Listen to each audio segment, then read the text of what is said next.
Sa mga ready naman ang halian dyan, matatakam kayo sa susunod naming ibabalita. Bida sa Fiesta sa Cabagan, Isabela ang kanilang pansit kabagan.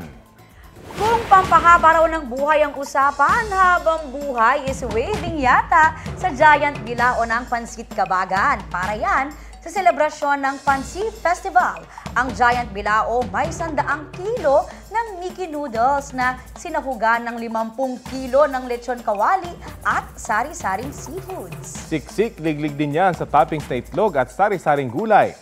Pero ang inihandang Pansit Kabagan, hindi lang sa dami lumalaban kundi pati rin sa masarapan. Sa loob lang daw ng 15 minuto, nasimot ang malaking bilao. Wow na wow!